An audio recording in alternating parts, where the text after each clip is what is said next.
তো ডাব্লিউডাব্লিউ কালকে স্ম্যাকডাউনের জন্য অনেক কিছু কনফার্ম করে দিয়েছে এবং সেই সমস্ত কিছু নিয়ে আলোচনা করব আজকের এই ভিডিওটিতে। তো ডাব্লিউডাব্লিউ কালকে স্ম্যাকডাউনের জন্য কনফার্ম করে দিয়েছে এলিমিনেশন চেম্বার পেপার ভিউর জন্য একটি qualify match Jacob Fatu versus Damian Priest versus Braun স্ট্রোম্যানের মধ্যে। তো এই ম্যাচটির মধ্যে কে জিতবে? দেখুন, বর্তমানে ব্রন স্ট্রোম্যান এবং জেকা ফাটোর একটি স্ট্রাইন চলছে এবং এরা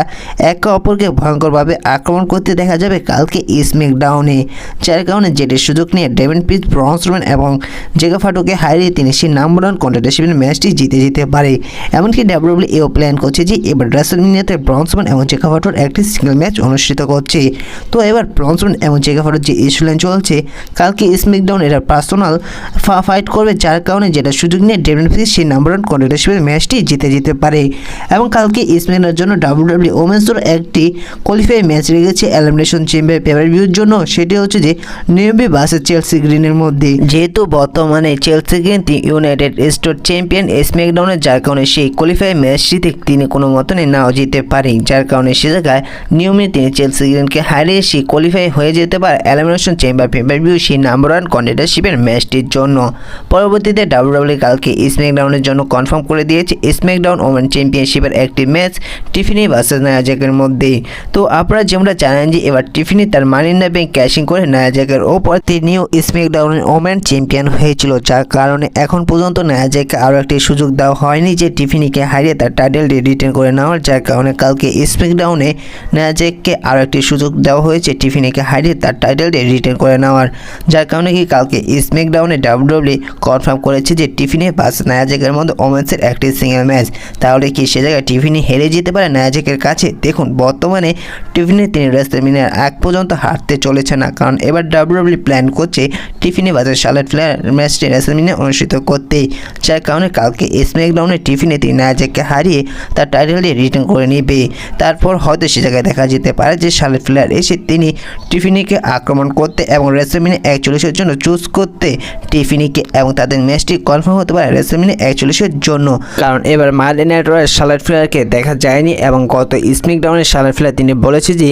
তাদের মধ্যে যে জিতবে তার পরবর্তীতে তিনি সিদ্ধান্ত নেবে তিনি কাকে চ্যালেঞ্জ করবেন, যার কারণে কালকে স্ম্যাকডাউনে যখন টিফিনি নায়া জ্যাককে হারিয়ে তার টাইটেলটি রিটেন করে নিবে, তারপর হয়তো শার্লট ফ্লেয়ার এসে টিফিনিকে আক্রমণ করতে পারে এবং তারপরে চুজ করতে পারে টিফিনিকে রেসলম্যানিয়া 41-এর জন্য। এবং কালকে স্ম্যাকডাউনে হয়তো জিমি উসোকে দেখা যেতে পারে এবং কালকে স্ম্যাকডাউনে জিমি উসো এসে তিনি চ্যালেঞ্জ করতে পারেন শিনসুকে নাকামুরাকে ইউনাইটেড স্টেট চ্যাম্পিয়নশিপের জন্য।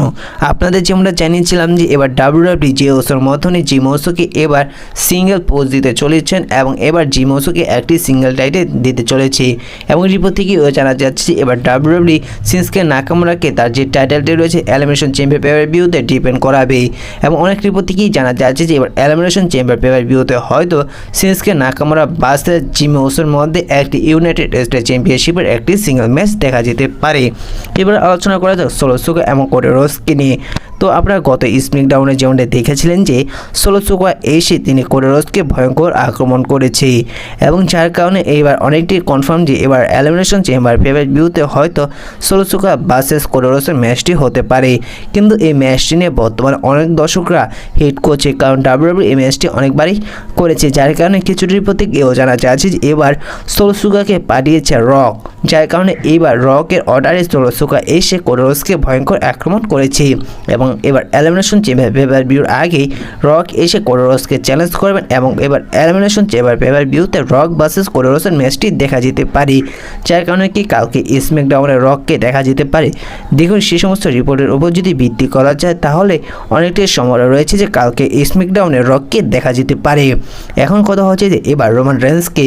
কবে অ্যাকনলেজ করবে সোলো সিকোয়া। তো আপনাদের যেমনটা জানিয়েছিলাম যে এবার জেকা ফাটো হয়তো সামারস্ল্যাম পেপার ভিউর আগে তিনি ভয়ঙ্কর আক্রমণ করতে পারে সোলো সিকোয়াকে, কারণ এবার স্ম্যাকডাউনে যেমনটা দেখলেন যে সোলো সিকোয়া এসে তিনি ভয়ঙ্কর আক্রমণ করেছে সোলো সিকোয়া কোডি রোডসকে, তারপর তিনি রিং ছেড়ে চলে গিয়েছে, কিন্তু জেকা ফাটো এখন তৈরি তেমন কোনো কিছু খয়নি সোলো সিকোয়াকে, যার কারণে এবার সামারস্ল্যাম পেপার ভিউর পরেই বা সামারস্ল্যাম পেপার ভিউর আগেই সোলো সিকোয়াকে বিট্রেল করতে পারে জেকা ফাটো, এবং তারপর হয়তো জেকা ফাটুর সে আক্রমণের কারণে সোলো সিকোয়া তিনি বেবি ফেস হয়ে যেতে পারেন এবং যুক্ত হতে পারেন রোমান রেন্সের সাথে, এবং রোমান রেন্সকে অ্যাকনলেজ করতে পারে সোলো সিকোয়া। আর এরই কারণে ডাব্লিউডাব্লিউ সেই অ্যাঙ্গেলটি দেখাচ্ছে না, এখন তৈরি সোলো সিকোয়া রোমান রেন্সকে অ্যাকনলেজ করছে না, কারণ নেটফ্লিক্স মানে নেট্রয় আগে সোলোসোকা বলেছে যে যার কাছে উলাফলা মালা যাবে তার অপরকে অ্যাকনোলেজ করতে হবে, অর্থাৎ যে উলাফলা মালা পাবে যে ট্রাইবাল চিফ হয়ে যাবে এবং তাকে অ্যাকনোলেজ করতে হবে। যেহেতু এখন উলাফলা মালাটি রয়েছে রোমান রেন্সের কাছে, যার কারণে এখন তো ডাব্লিউডাব্লিউই হয়তো এই অ্যাঙ্গেলটি দেখাচ্ছে না সোলোসোকা তিনি রোমান রেন্সকে অ্যাকনোলেজ করছে। আর এরই কারণে এবার সামারস্ল্যাম পেপার ভিউর আগে বা সামারস্ল্যাম পেপার ভিউর পরে হয়তো এবার সোলোসোকা তিনি চেকা ফাটুসি আক্রমণের কারণে রোমান রেন্সের সাথে যুক্ত হবে এবং রোমান রেন্সকে অ্যাকনোলেজ করবে। তো এই বিষয়ে আপনাদের কী মনে অবশ্যই কমেন্ট করে জানিয়ে দিবেন। তো ধন্যবাদ।